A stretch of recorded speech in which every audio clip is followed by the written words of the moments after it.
Halo guys, balik lagi dengan saya Riko Wang. Jadi di video kali ini saya bakal ngajarin kalian tips jualan agar dagangan kalian bisa laris. Simak ya.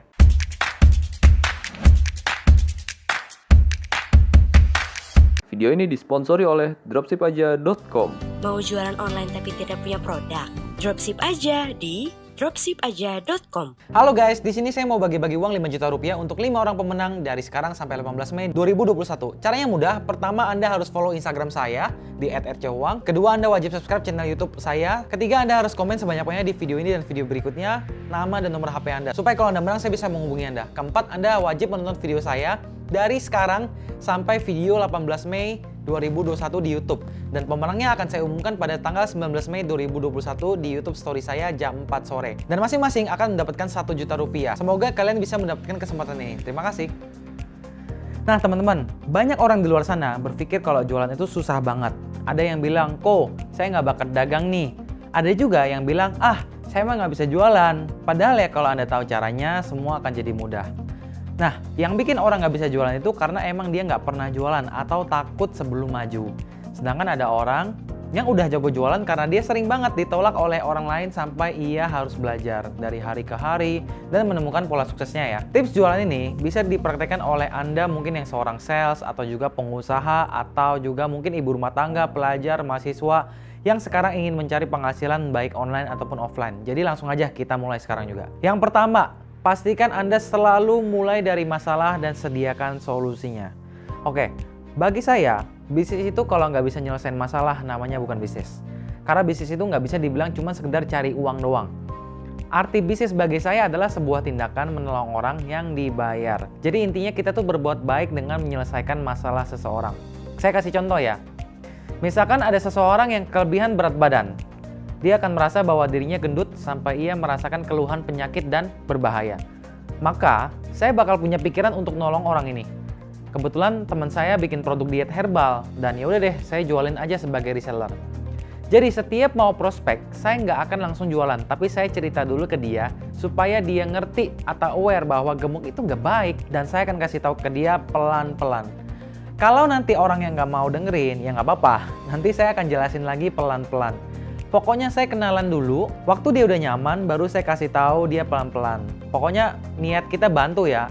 Lama-lama ternyata dia cair juga, terus mau beli produk saya. Dan tara, dia berhasil turut berat badan setelah 6 bulan memakai produk saya. Dia senang dan merekomendasikan nama saya ke orang lain. Kenapa sih kita harus capek-capek nawarin barang kayak gitu? Karena kalau Anda nawarin ke dia, pasti dia nggak mau. Karena dia nggak merasa punya masalah di sana.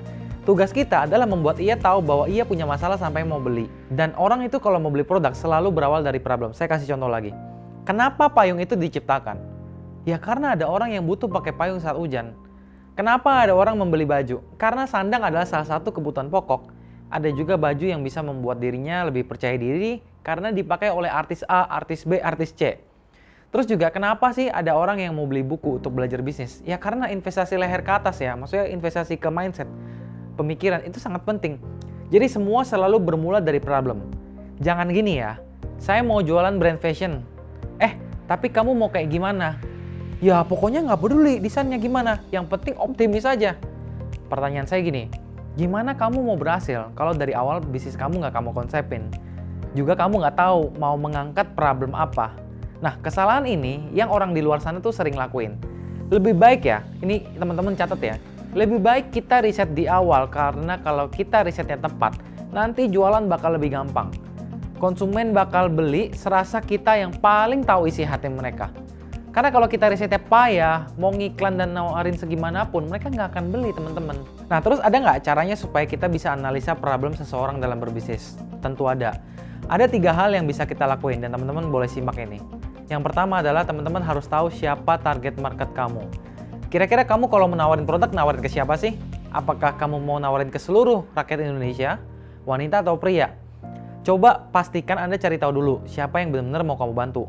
Dulu ya, waktu saya jual aksesoris HP, saya tuh pernah mencapai omset puluhan miliar. Dan saya punya target yang beli produk saya pokoknya harus pemilik HP minimal 2 juta ke atas. Karena setelah saya mati, 80% yang punya HP 2 juta ke atas itu rela mengeluarkan uang 150.000 untuk membeli produk saya. Nah, waktu saya jualan madu juga pernah. Jadi, saya pernah jualan madu lah untuk menambah nafsu makan anak dan laku pada saat itu. Saya ngincernya market ibu-ibu muda yang memiliki anak di bawah usia 10 tahun. Karena pada usia segini, makan tuh udah jadi pilihan sekunder bagi mereka. Dan mereka tuh fokusnya nomor satu bisa main game gitu. Nah, dari mana saya bisa ketemu target market seperti ini? Ya, saya cari tahu, saya pikir, saya catat, saya analisa sendiri. Masih ingat nggak teman-teman pada prinsip yang tadi saya sebut di awal? Lebih baik capek riset di awal daripada nggak riset tahu-tahu bangkrut. Ingat ya, kita lanjut yang kedua.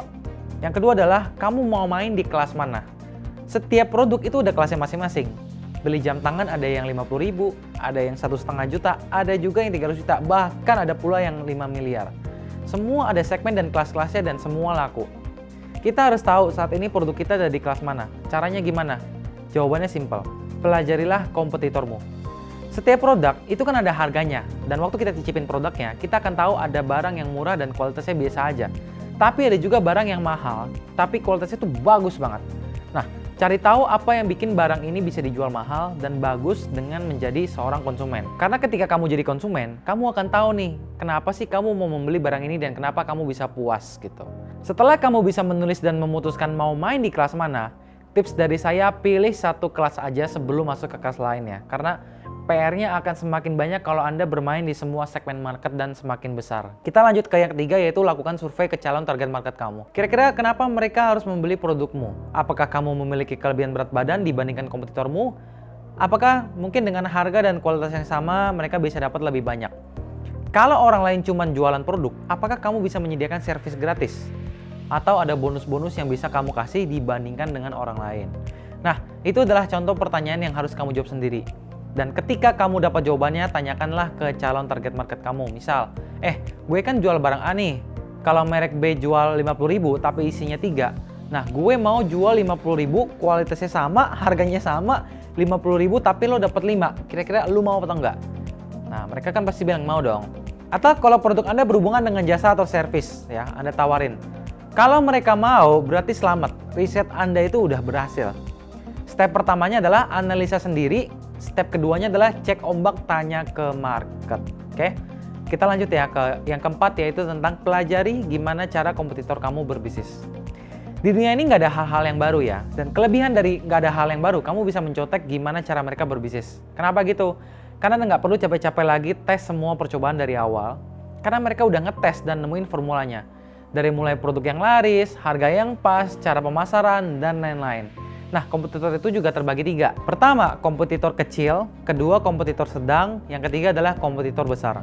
Misal Anda selama ini jualan makanan nih. Coba cari tahu kompetitor kecil Anda itu biasa ngapain. Kompetitor kecil itu bisa jadi teman Anda yang berhasil jualan dan penjualannya belum banyak. Oh ya, disclaimer dulu ya. Kompetitor itu bukan berarti musuh ya. Kita bersaing secara sehat dan bukan berarti ketika temanmu menjual produk yang sama denganmu, kalian bermusuhan. Pokoknya urusan duit ya duit, urusan pertemanan ya pertemanan, jangan disamaratain. Oke, kita lanjut. Dari kompetitor kecil, kamu kan belajar, oh ternyata dia nawarin ke teman-teman di WhatsApp dengan open pre-order dan suka ngerekamin proses dia bikinnya. Pantas aja orang ngiler. Nah, ini kan nyontek kan. Jadi daripada kita pusing mikirin cara sampai berhasil, mending kita tiru gaya orang berjualan yang udah berhasil. Terus ada juga kompetitor sedang.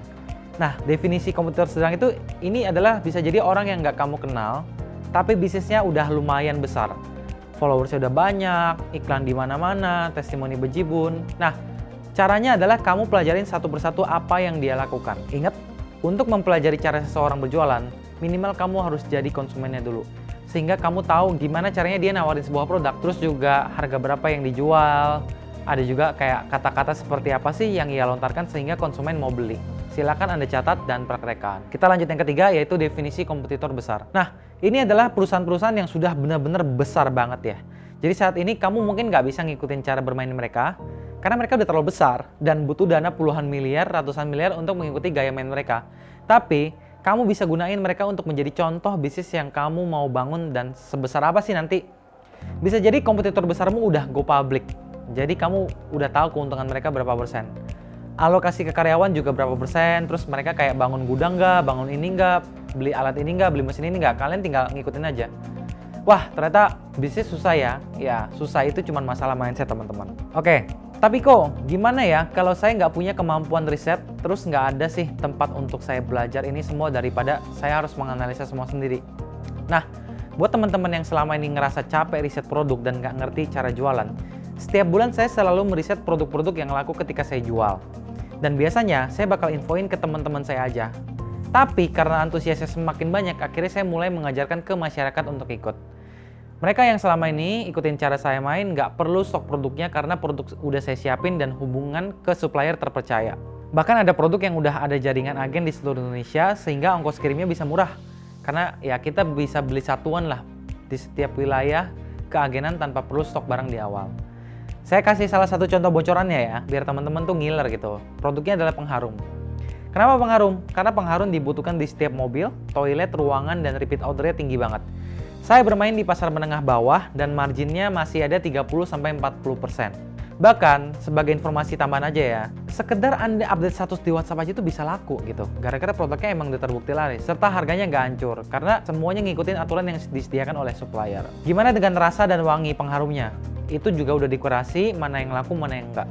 Bahkan Anda juga udah diajarin gimana caranya jualan, sehingga 7 hari pertama setelah ikutin ini bisa dapetin uang langsung. Kalau kalian mau ikut, program ini akan dibuka pendaftarannya dari tanggal 13 Mei 2021. Dari harga normal sekitar 150.000 menjadi Rp99.000. Dan kenapa sih harus bayar? Jawabannya karena uang tersebut bakal saya gunain untuk bayar mentor yang akan membimbing Anda dan uangnya akan dipakai untuk supplier membuat video, gambar, tulisan untuk kalian jualan atau disebut sebagai marketing kit. Ya ibaratnya gini, jadi Anda tuh bisa jualan dan diajarin, supplier juga bisa produksi konten. Sama-sama fair kan? Nah, buat yang mau daftar, Anda bisa langsung kunjungi ke 7harilangsungclosing.com. Linknya juga udah saya taruh di deskripsi. Kalaupun nantinya ya, Anda udah ngikutin program ini, mempraktekkan isinya, dan gak ada satupun manfaat yang Anda dapatkan, uang Anda boleh dikembalikan 100%, jadi nggak akan ada yang dirugikan. Oke, itu aja yang bisa saya sampaikan. Semoga video ini bisa bermanfaat untuk Anda. Jangan lupa untuk like, comment, share, dan subscribe video ini supaya Anda bisa mendapatkan update terbaru dari tips dan trik jualan dari saya. Sampai jumpa!